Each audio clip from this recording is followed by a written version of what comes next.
You might need to shift the way you think about how you spend money in your everyday life. For travel, think about where you can throw money, however much, towards what will actually bring you sanity instead of just maximizing your dollars, which is how you have to think about your budget. For everyday life, you want to make the most of your money. I think on travel, you really need to prioritize your sanity. Welcome to Didn't I Just Feed You? A podcast about feeding kids. Hi, I'm Megan. And I am one very excited Stacy, because today we're going to be talking about one of my favorite topics, favorite things to do, family travel. So recently, while sharing pics of my spring break trip with my family to Colombia a few months ago, we received a ton of DMs, both in my personal account and in the Didn't I Just Feed You account, that people are curious to hear more about just traveling with kids. Like, how do we do it? We've been doing it a long time. How do you do it without losing your mind? Which we'll talk a lot about. And also how to share meaningful food experiences with them, because food tends to take a really central role in our family trips. And I think people have picked up on that over the years of me sharing on Instagram. So we're going to be talking about all of that good stuff today. Yay! I'm excited to learn everything from you. But before we get into that, a quick reminder of all the things. If you haven't already subscribed to Didn't I Just Feed You, hit that button right now. We just made our plan for the summer editorial calendar, and we are so excited to share that we're going to be doing a summer sprint we're calling the Summer of Solutions. Woo! Through June and July, we are going to be publishing succinct episodes that focus tightly and very practically on a single cooking solution that's especially helpful during the summer months, when demands are kind of different on us than they are during the school year. Think ways to keep produce fresh, camping food, microwave and Instant Pot cooking, because who wants to stand at the stove, and more. So, subscribing to Didn't I Just Feed You through your favorite podcast player will help ensure that you get every single episode in real time, which is when you're going to want them. Also, our Didn't I Just Feed You community is going to play a big part in this summer series. Since all the episodes will be solution-oriented, we'll also be starting threads there so that we can collect even more ideas, recipes, and tips. So subscribing to our community, which you can do through our bio on Instagram, on our site, didn'tijustfeedyou.com/community, will help ensure that you don't miss out on that bonus content. All right. So with all that, all our business taken care of, let's talk about travel. That time when you think you'll get a break from managing kids and life, but actually you just do it all from a new place. I know. Isn't that a long time meme on the internet of like, Yes. Vacation is just dishes with a different view? Yeah, but we're going to talk about that because I also want to talk about where to stay. Yeah. Because I think the default tends to be for families to stay in like Airbnbs, since that's so easy to do now, or like apartments and kitchens. And I don't think that's always the right answer. Okay. I think that's fair. So I will just say we have done a lot of like road trip travel with our kids, who, as a reminder, are 10 and 7. When we do road trips, though, we do a combination of like, if we're in a place for more than 2 nights, we'll stay at an Airbnb. Otherwise, we're at a hotel. And I feel like that's totally different than the kind of travel that you do with your family, which is like flights, and you go for a longer period of time and you're doing more international travel. So I really feel like in this episode, I'm defaulting on you being this like travel expert. I hope you feel comfortable with that. I actually do, because I've been traveling with my kids for a really long time through the ages. And as I was gathering notes, I was really mindful to think about how it's changed. We did do one big road trip, and we had actually decided to rent a house at the beginning. We drove from Los Angeles to the mid-Oregon coast, and we took like a week to drive. And we decided to rent homes in Los Angeles and then at our destination in Oregon. Mm-hmm. But we stayed at hotels along the way because we felt like we were going to be so tired from driving that we couldn't take good advantage of the main perks of a home, which is like really Yes. spreading out, using the kitchen to save money on food. But I was like, I'm not going to want to cook after a long day of driving and being in the car. And it's nice to have a pool. Exactly. Hotels All of have, that. have some Yes. amenities. So like being able to get out of the pool, and in a home, it feels more like, unless you've rented, a big home with a pool and a backyard, which I know those are available, but just renting a home for a night or two on the road, especially if you're being more budget conscious, like might not offer the same kind of relief and release that the kids need after they've been in the car all day, to just like go in a pool, splash around, be crazy, and then go crash on a bed watching TV. And let's be honest, the whole like exit protocol for each individual Airbnb is like another layer of work Totally. for parents. Like if you're just staying one night, it makes so much more sense to do a hotel and then like you get in, everyone sleeps, you do the pool, you eat out or whatever, and then get out in the morning. And I do think that people think of, oh, if you cook yourself, you're going to save money on food.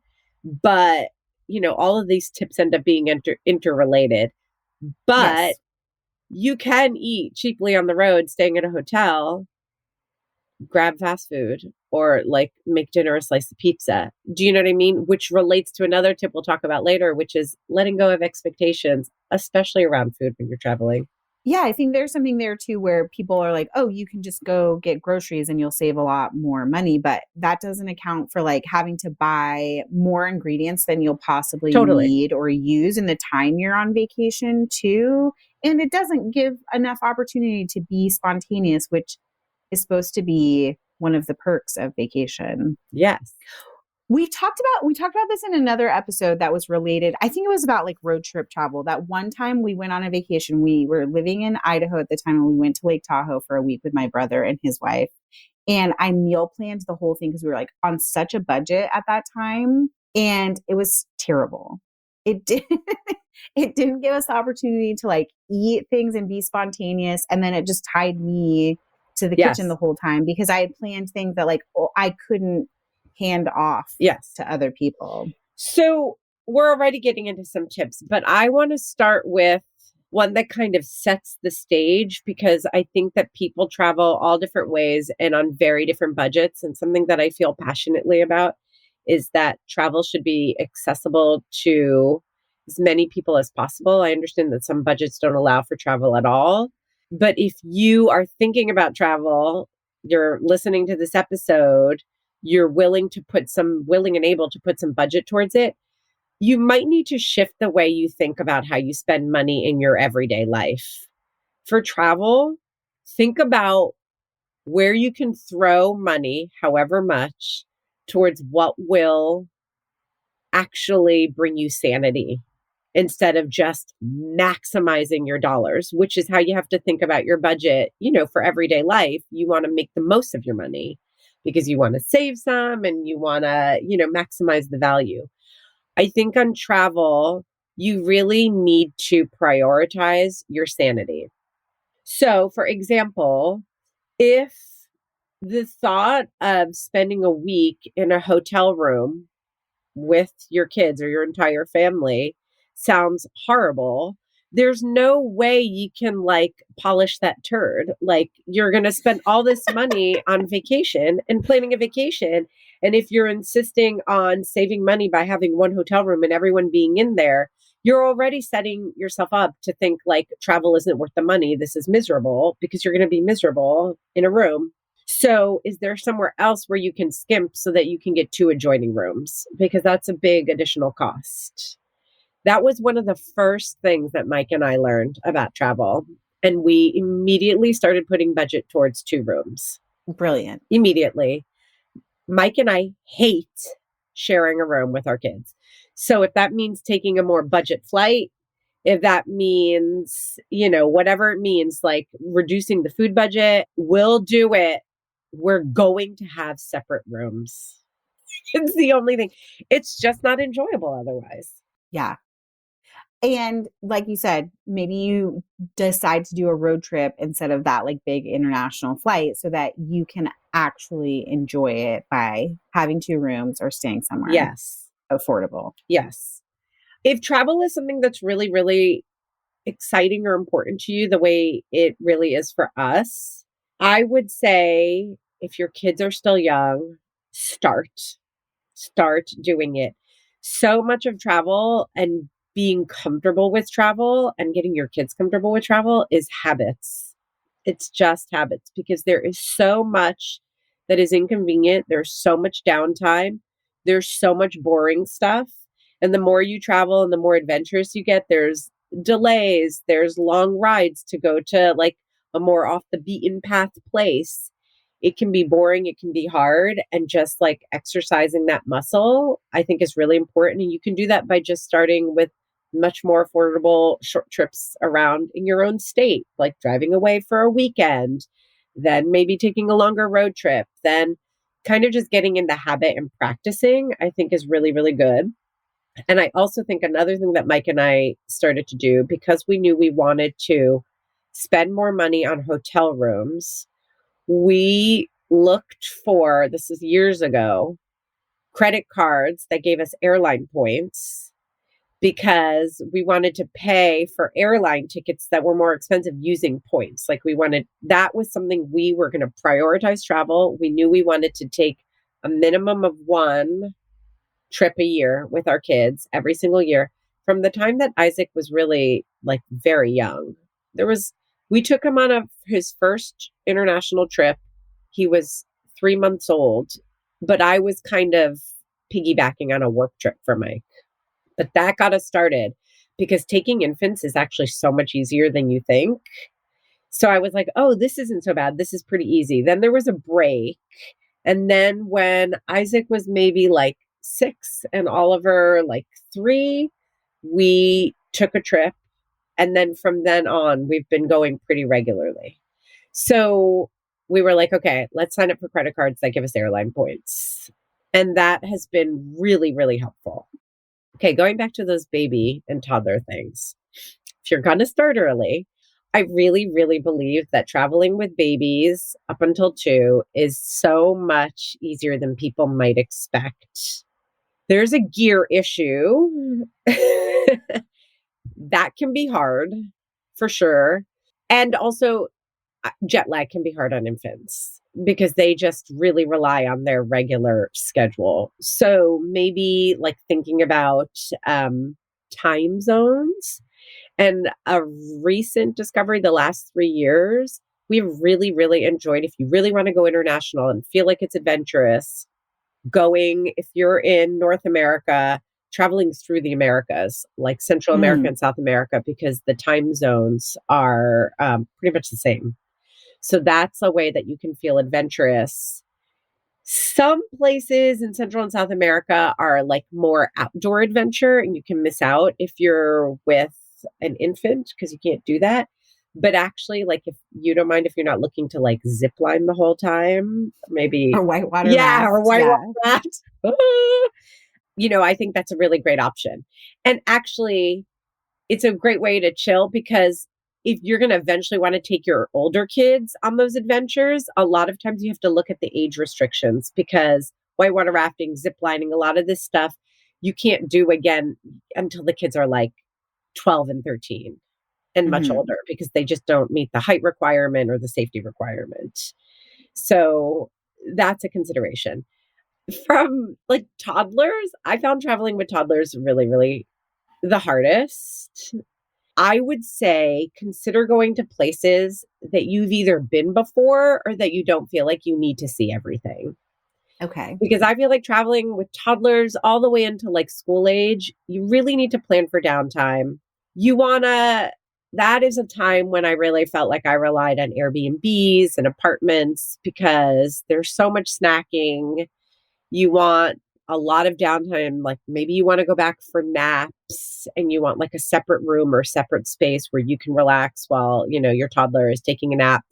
You want to be someplace where there are playgrounds and pools and stuff where they can just have fun. So one of my favorite trips when the kids were in that stage was to Rome, because Rome is a city that I love, that makes me happy, but I had been to before.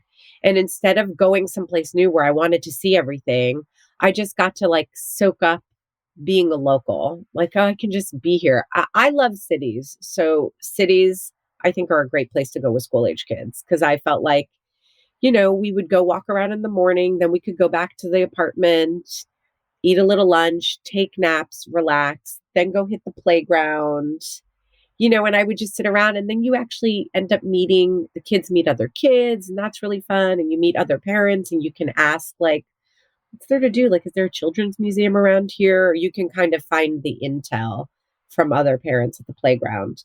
Also, beach vacations are good for this age. I also found that when they were toddlers to school age was a good time to pair up with another family and travel with another family, so that you're a group and you have more grown-ups to help. Or grandparents were really helpful. Planning a trip with grandparents. I think that's also a great tip if you're a single parent, like if you're one adult with multiple kids, finding group tours or finding a way to pair up so that you're not the only grown up and like everything doesn't fall on you. Because again, that's going to take away from your pleasure. Like really identifying those pinpoints for what's going to make this hard for me and make me feel like that meme where I'm like, it's the same old, but I'm somewhere else. And I've just spent all this money to be somewhere else. What a waste. Finding other grown-ups to help you, I think is really, really important. But also there's a brilliance too in getting your kids with other kids, because then they are also having an increased satisfaction of the vacation and feeling like they're having a good time too. Yeah, totally. So for school age kids, I find that this is a really great time to travel. It's so fun, but you do need to engage them. And this is the time that we started using guides. And I just want to make a plug for guides and guided tours. The way Mike and I traveled before we had kids, I did everything. I did a ton of research, like off the beaten path. Everything was like, I wanted to like get in there and like be on my own and feel like it was adventurous and meet people locally and find out what was going on. And that's great. That works in certain circumstances when you're a family, like I was just saying, meeting people on a local playground.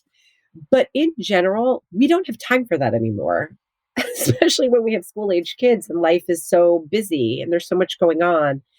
And I was reluctant to do guided things. It is so great. And if you even just do a search, we're going to Morocco this summer, so that's on top of mind. Like Morocco family tours, like TripAdvisor, read the reviews, like do the research a little bit to get the right guide, because then the guide will do the rest for you. So you invest a little bit of time in your research, but then they'll help you figure it out, because school age kids are happy to be with their families still. They're not like teens and tweens, which we will get to.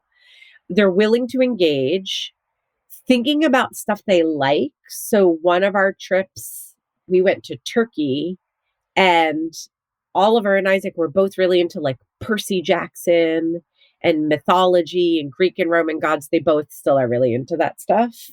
So I just found a tour guide who was helping us like go to some of these places that were the setting in some of their favorite books. Like we were focusing on like mythology and gods and like the ancient world.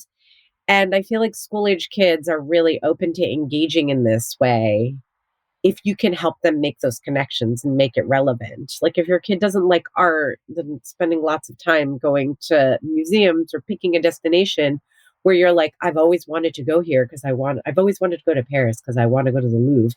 Like maybe this is not the time because your kids are going to be miserable. Yeah. It's the solo trip then to take by yourself or with your partner. Yeah. Or if you're really committed to travel, it's the trip that you'll do in a few years or whatever. The world is big. I think that finding destinations that are going to make everybody happy is a key part to making it pleasurable. So like expand your bucket list beyond just like, oh, I've always wanted to go there. or a girls' trip. Maggie, you want to go to Paris with me? Very much. Yes. And I think that as school age kids, giving them a say in what you do is really, really important versus with teens and tweens. I think of it as letting them have a say in where we go as well as in what we do when we're there. So that's like a shift that we're making now.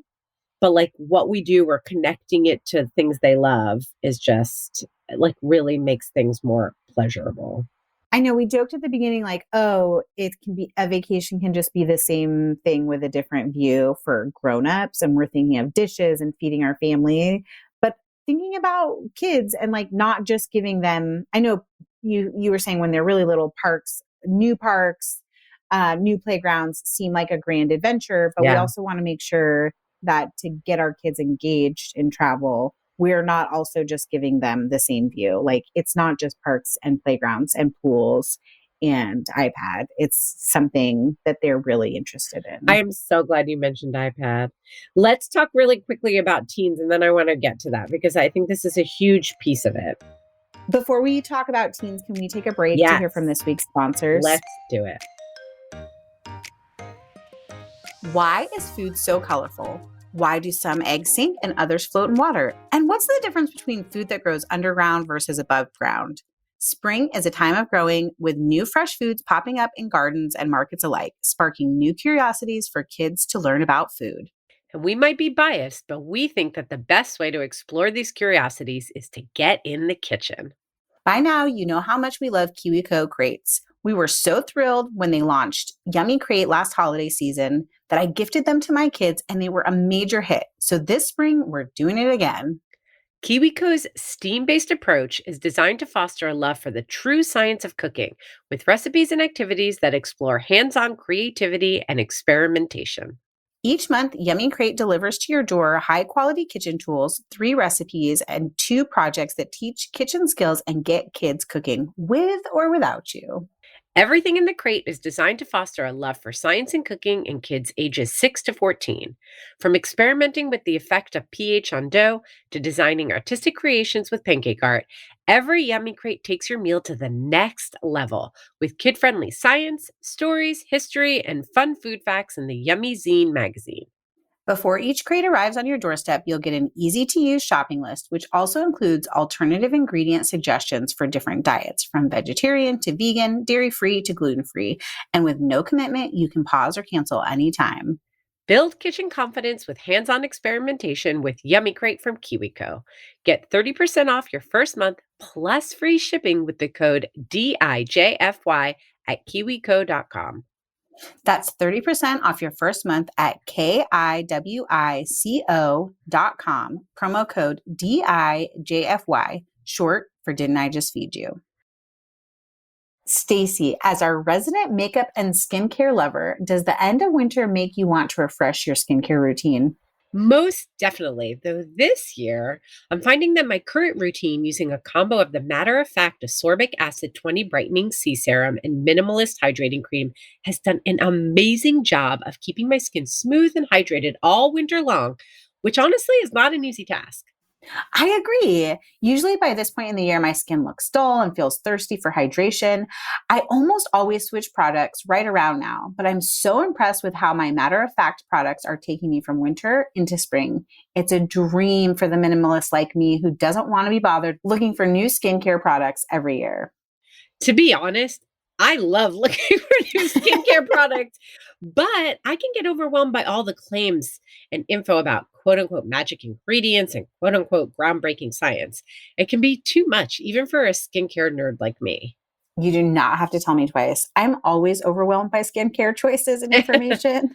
It's hard to find a brand like Matter of Fact that is committed to making innovative products and giving us straightforward, evidence-based information. Skincare doesn't have to be confusing or complicated, nor do you have to keep reinventing your routine. Whether you're looking to improve the look of skin brightness, fine lines, or your overall skin texture, give Matter of Fact a try, and you just might find your forever skincare. Go to matteroffact.com and enter code DIJFY15 at checkout for 15% off. That's matteroffact.com, code DIJFY15, short for Didn't I Just Feed You? Okay, Stacy, teens. So with toddlers, I talked about downtime. I want to say that I think teens also need downtime. I mean, grown-ups need downtime. They do, Everybody they do. needs, But like yeah. in general, across all the ages, I really have found, and I've done a lot of touring in a lot of different places. A half day of touring and a half day of relaxing is so plenty for kids of all ages. And then, the cadence of how many days are you going to do that versus a half day tour and a relaxing afternoon, and then 1 or 2 days of nothing unplanned before your next half day tour. So there's the cadence within the day and then the cadence across your itinerary. I have really found that for like when my kids were school age, and this is going to vary depending on your demeanor, your kids' demeanor, everyone's energy levels and thresholds, like jet lag plays a role. But, when we moved out of that toddler stage and went into that school age stage, I really found that most days I could have something planned for half a day. And that worked better for us because my kids are very all about the iPad and just doing nothing in screens. And they will stay in a hotel room and play iPad all day if I let them. So at those school aged years, I really did plan a half day something almost every single day. Whether it was just like, and now we're going to all like go play beach games on the beach. Because otherwise it was just a screen day and that wasn't comfortable for me. As they get older again, like when they were toddlers, I'm thinking a lot about how teens and toddlers like mirror each other. Those phases mirror each other. But now I'm putting more free days in between because, Isaac just wants to go walk around a city with me. Or if he's at a resort, maybe there's a teen club or there's a way that he can just be by himself. If you feel safe and it's a city that you visited before, or it's a place where they can ride bikes, letting him put in his AirPods and go spend 4 hours or 3 hours completely on his own away from us, that's really important. It's not just downtime to relax from all the activity. It's also like just having space from each other. Yeah, it's downtime for autonomy for him to do what he wants to do. Yes. So I think that becomes a lot more important. I find myself being more drawn again back to cities and places where, the kids are older and they can, it's not just museums and historical tours, which when they were school aged, I could make connections and they'd be excited. Now they just kind of like want to be in a place and soak it up and kind of get the culture and like have a lot of downtime. Downtime is easier for me, Stacy, in a city because I'm like, okay, everyone wants to chill. Well, then I'm going to go walk around and do something because I'm an activity. Find a market, yes. Find a wine bar. Right? Yes. Like if we're just at a beach place and they're like, we just want 2 down days in a row, I go mad because I'm like, well, I'm bored. What am I like, I don't want to sit on the beach and read a book for 2 days. Yes. So again, that goes back to being honest with yourself about how you are and who you are and matching your destination with everybody's kind of demeanor with these tips more as like a broad general outline, Okay, I said I wanted to talk about iPad, but just again, before we move on to that, I talked about guides. I also want to talk about travel agents. I work with a travel agent that I love, love, love, love, love. And now we've worked together for so many years that I can be like, we want to go here. And I know that I'll get an itinerary that fits my budget. And that is exactly what we want to do. I barely have to do any work because like they've learned how we work and how we like to travel. And like, as the kids change, I'll be like, oh yeah, like Isaac's so not into that anymore. Or we had a traumatic whitewater rafting experience. Please no more whitewater rafting or no water activities. Yes. So travel agents still exist. There is a perception that they add a lot of cost. That is not true. A lot of travel agents have a small planning fee And a lot of times that planning fee is made up for the discounts they can get you at hotels because they have relationships. So they save you time. I believe the money becomes a wash, but even if you spend a little extra money, it will be nominal compared to what you think, most likely. And if you work with someone who works with families specifically, and there are a lot of them out there now, like family travel experts that's like a thing you'll discover if you search Instagram and go down many black holes the way I have. It's really, really helpful. So I'll put a link to my travel agent because I love them so much, but they're family owned. They're pretty small. I don't know, like they're not like a mega travel agency. Right. So I don't know like how much business they want or need or can take on. But I love like, when Sam, my travel agent, comes to New York because she lives in Austin, Texas, like we get together for coffee and talk and it's lovely. And I feel like she knows us and our family. Okay, iPads. I just want to say that people love looking at family travel on Instagram. I just talked about it. I do it myself. That is a tiny fraction of what's actually happening on a family trip. Like for every cool experience, we're arguing. Mike has literally threatened. I remember one trip we were in Peru. Isaac was like a tween. He was just getting into those moody years. We were on a boat going to see like penguins or something. And it was like so cool. And we were so excited. And he put his hood up and he was in the worst mood. And it was like a group tour. It wasn't like private. So like all these people, we felt like he was being not rude because he's not a rude kid, but like It being was disruptive, sullen. even Yes. just for the two of you. It was Yes. disruptive. Yes. And Mike was like, when we go home, I'm going to prorate the price of this trip. And I'm going to take the price of this tour, this day, whatever he said, like out of your allowance if you don't turn this attitude around.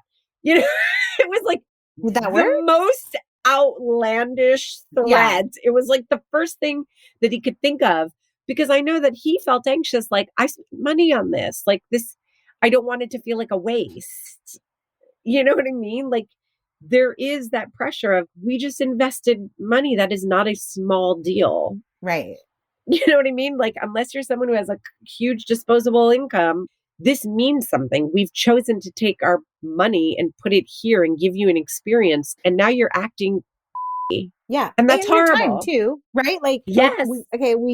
we got us here. We took time Yes. off of work. We got us here. We want to do this penguin tour Yes, we want to to like make memories. And like, I bet Mike would happily have been like on a beach or at a bar, like Yes. reading a book. I know it's not for you, but I bet Mike would Yes, not you're mind that one right. bit. You're He's like right. getting out of the house with other people on a boat, trying to make a damn memory. Yeah. Get with it, Isaac. Get with But it. wait, you didn't answer the question. Did that work? No, of course not. It never does.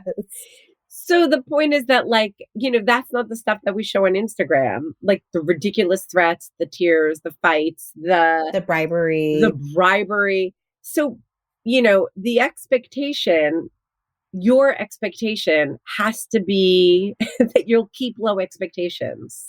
I think making plans or having a travel agent help you make plans and then being willing to let them go, being realistic, understanding that I looked at a bunch of travel, like best tips for traveling with your family articles before this.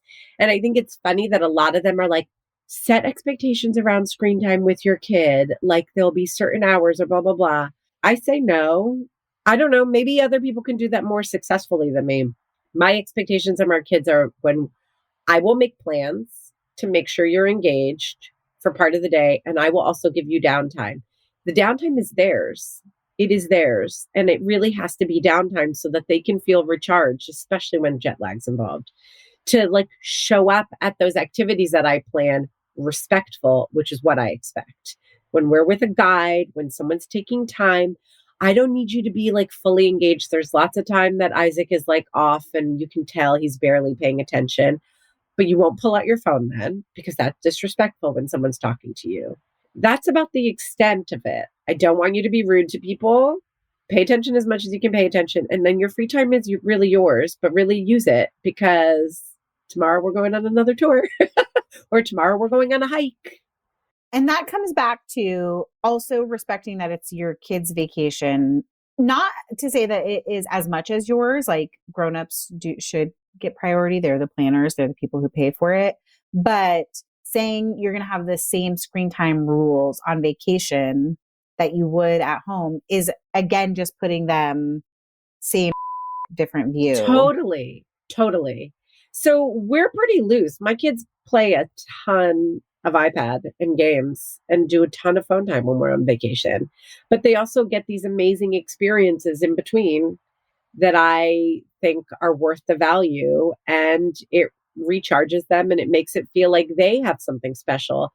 And honestly, they look forward to vacation and plane rides because they're like, yes, unlimited screen time. Here I come. Yes.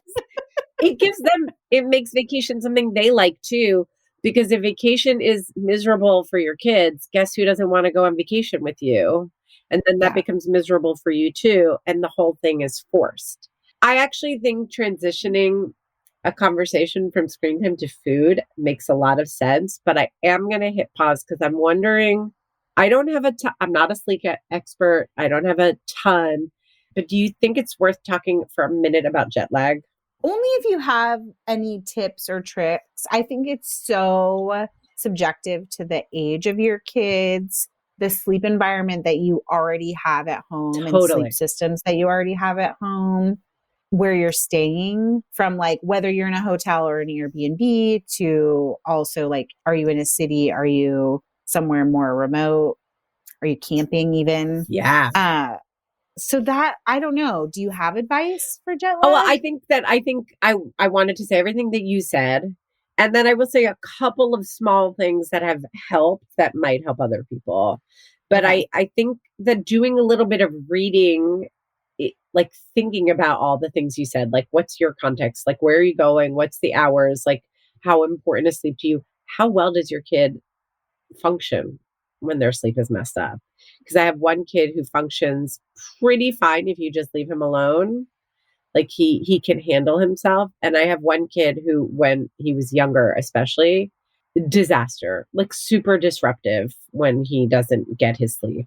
Like he could not handle life at all. And I remember two meltdowns. One I shared on Instagram in a reel I made about the realities of traveling with kids. And another meltdown that I don't have pictures of because it wasn't cute enough to take photos of. Being in Rome, the Colosseum, when Oliver was little, and it was like one of the worst travel days ever. And we were like trying to separate, where I was like, we can't even have these kids together. Like Oliver was out of his mind with tiredness and like could not handle life. But then we couldn't catch two cabs. It was some busy time of day. So I was like, fine, we're going to share a cab, all four of us, but it's not like we're together. And I was like, what? Like you say the craziest things. So like he got in the back and had Oliver on his lap, and I got in the back next to him with Isaac on my lap. And I was like, and me and Isaac, I made us look out one window, and I was like, pretend we're alone. Like, you kind of lost your mind. I lost my mind too, basically. Yes. So I think that thinking about the time difference, and if you can slightly adjust your schedule before, like a week before you go, even just an hour in whatever direction, that's really helpful, especially if you're traveling in the US, where it might just be like a 1 to 3 hour difference. That actually can make a really big difference. Same with when you're there going back home. Just start to like shift the schedule, even by an hour, is helpful. If you land in a place with a big time difference and you have a whole day ahead and you haven't had like a full night's sleep on the plane, because whoever does, I just would question the immediate urge to just go to sleep. Because that can prolong a pattern of jet lag. So thinking about whether you should just stay up for a little bit, although it can backfire too, to have your kids, if your kid is like toddler to school aged, to like push them to stay awake far beyond, because then they can get overtired and not sleep well. It just can just backfire and you can have meltdowns. In which case, if you do feel like it's important for your family to sleep, 30-minute naps are what recommended. Like I've done a lot of research on jet lag for my family, and 30-minute naps, you land, maybe go walk around for a minute. Daylight is very important for when you want to try to stay up. So go outside instead of going to your hotel room immediately and like sitting in there for a while. Maybe just drop your bags, go outside, get a little breakfast, then a 30-minute nap, set an alarm, go outside again, then maybe one more 30-minute nap, and then try to go to bed at a regular time. That's been a pattern that has been very, very helpful. And I know melatonin doesn't work for everybody. Some people, it makes you stay awake. Melatonin works for me and Oliver really well, and for Isaac moderately well. It does not work for Mike, but Oliver and I will take melatonin. 3 milligrams will knock us out. So then when it's like time for bed, we take a 3 milligram melatonin, we're asleep. It's all natural. It is safe. I will say that I have found that in times when Oliver's had sleep challenges at home, not during travel, I've noticed that like psychologically, he can start to think, oh, I need it. So, but I think on a trip, if you just treat it as a like trip thing, it is safe, but talk to your doctor. And I have found it to be really helpful. Real quick before we sign off. No, you have to talk. You have so much to tell us about Food. food. Well, no, it isn't going to be that. It isn't going to be that. It isn't going to be that intense because Okay. it's kind of a lot of the same stuff. Again, that like I share these great food experiences on Instagram and people are like, oh my gosh, my kid's so picky. They would never eat that. But there's a couple of factors at play. Again, my kids have been traveling for a long time and now they are 12 and 15. Isaac's been traveling internationally since he was young. So, you know, he's used to being in these situations where food that he's not used to are put in front of him. Even in Colombia, there was something that was put in front of us and he like he was reluctant. He tried a little bit and he really didn't like it. It was goat meat. And, you know, but I took a picture of it because I liked it and it looked like, oh, look at the happy family eating this great, like authentic Colombian goat meat dish. Isaac didn't eat it. Like he ate the fried potatoes and then was hungry and then ate a bag of chips afterwards. So again, it's all the same stuff. It's about expectations. It's about not putting pressure on your kid to try everything, but putting in front of it, making sure they don't feel pressure to eat anything that they feel like they really, really don't want to eat, because I think that can backfire, especially with picky eaters. And if you're with a guide who's taking you on a food tour, which I highly recommend food tours, and you are going to feel bad if something's put in front of your kid that your kid won't eat, then you need to check yourself and say, like, is this food tour the right thing for us to do? Or should I talk to the guide in the first place and maybe say, can we adjust the amounts? Because also like you pay the food tour and that includes like a certain amount of food. If you have one kid who's not going to try anything, let's see, can you ahead of time say like, I have a picky eater, like he may not try anything. Let them know. That kind of releases the pressure. Can we adjust the price? Because we're not, instead of 4 servings, like we only really need 2 servings. We're just going to do little tastes. You have the power to do that. So do it. I think food tours are a great way to get in front of a lot of different foods so that if something's put in front of your kid that they don't like at this stop, at the next one, there might be something that they like. I also love the idea of food tours because it takes the pressure off of you to be the person feeding your family. And that we know can sometimes be the magic sauce for getting your kids to try new foods. It's so much different when you're already like when it's a new person serving them something. Yes. Let's say it's goat versus you serving it to them, where there's a different kind of willingness to even try. Yes.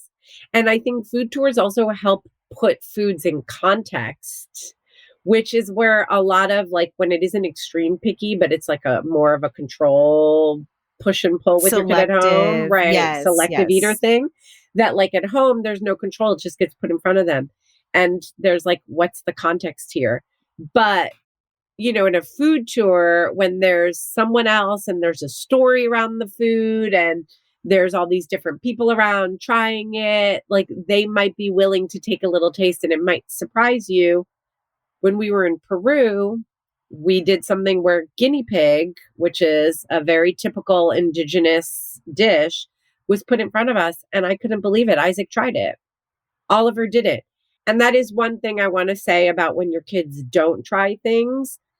However, you want to set that up so that you feel comfortable with them not trying things and they feel comfortable saying no and having autonomy. I do think it's important, especially on these cultural tours, to talk to them if they're old enough about not yucking someone else's yum. Because if you're going to go to a place that's going to serve food that's really unfamiliar to them, I think it's important for them to be respectful. So just like, the guinea pig was a challenge because also it wasn't just that Oliver didn't like the idea of eating it.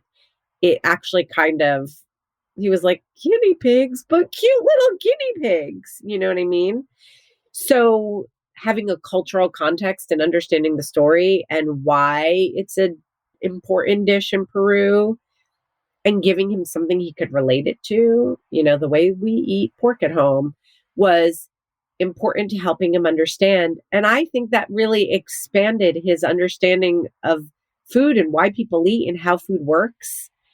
In Greece once, I also took the boys to an outdoor market to the butcher section, and it was like whole animals skin because it was a butcher market. It was the meat, right, like hanging. And Isaac was like, "Oh my God, why did you bring us here?" And well, right. So like this is what we eat too. This isn't something crazy unfamiliar to you. Like this is what beef looks like before it's hamburger meat, on your plate, which you love so much. So, not everybody might feel comfortable taking that approach, but these are the things to consider when you decide whether or not you want to do a food tour and when you talk to them about it. And know that just like the iPad, bringing it all around to the screen time and to the relaxing and being realistic, in between almost every single one of our food tours and those food experiences I share on Instagram, Oliver almost exclusively eats pasta bolognese. Oliver has eaten pasta bolognese. Apparently, pasta bolognese is like a global food now. Is it universal? Yeah. He has eaten pasta bolognese in almost every single country we've ever been to, at least 5 times. He'll eat it at lunch and at dinner sometimes. Like, he eats it everywhere. It's comfort and reliable. Yes, that's what I was just going to say. It's comfort and it's reliable. And when everything else is new, that's what he just wants. And we let him. He eats so much pasta bolognese on trips, I can't even tell you. Like, I'm surprised he doesn't come home penne shaped. That's his thing. And it's another thing that he actually looks forward to. It's like, oh, we're going on a trip. Great. Unlimited screen time and pasta bolognese for days. Great, dude. Great. Which, to your point about like, listen, eat fast food so that you can afford to have the extra hotel room. There is something about the Starbucks, the McDonald's of the world, and how that can be a reliable place to like at least feed them one meal a day that is like familiar, comfortable, and probably going to save you money. Yes, totally. So, the food tours are great. Oh, and also I didn't say this, but cooking classes I think are really great too. Yes. If your kid's into it, but a cooking class isn't going to be like, and now here's how you chop. Most of the cooking experiences we've had are like outdoors, or if you go to a farm, if the kids get bored, they can go run around with animals. In Costa Rica, we did one and Oliver spent the entire time trying to catch a chicken. Like he barely paid attention to the cooking part. But he ate. He did. And like he got exposure again to like the story and the food and why they eat this food in this country. So those are really great. And that brings me back to like the tours and the travel agent. If you're going to use one, they can help you find reputable ones, but also like TripAdvisor is really good. Like I'm not a Yelp person. I don't like trust people when it comes to like restaurant reviews. Is that right, Megan? Yeah. I'm like, I don't know. Like, I just want to experience it for myself and judge on my own. But TripAdvisor I have found for like guides and experiences can be really, really helpful. And word of mouth and asking around. And we're going to link to your travel agent. Yes. So we'll link to my travel agent. Show notes.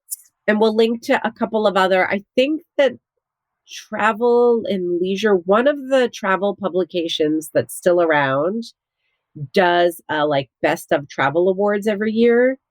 And Family Travel Agent is one of the categories every year. Awesome. So you can then like have a short list. And if those travel agents don't deal with a area of the world that you want to travel to or are above or below your budget and you want something else, it's a really good starting point for just like searching for another agent who works exclusively with families. Not to jump ahead, but you know who's going to have a ton of resources to share with us. I hope so. Our Didn't I Just Feed You community. I hope that they do. We hope that you've joined us there. If not, join for free at didn'tijustfeedyou.com/community. Or if you want bonus episodes and other goodies, join our supporting community. You can also keep in touch with us on Instagram, where we are at Didn't I Just Feed You, or by signing up for our newsletter. And of course, don't forget to subscribe to Didn't I Just Feed You wherever you get your podcasts. Or if you're already a subscriber, guess what? Go to your podcast player and leave us a rating or review. We love you. We love you. We love you. Do that now. It brings us joy. And it also helps other busy home cooks find us. A huge thank you to our editor, Samantha Getzik. I'm Megan. And I'm Stacy. Stay sane and well fed until next time. Be sure to subscribe to Didn't I Just Feed You wherever you're listening.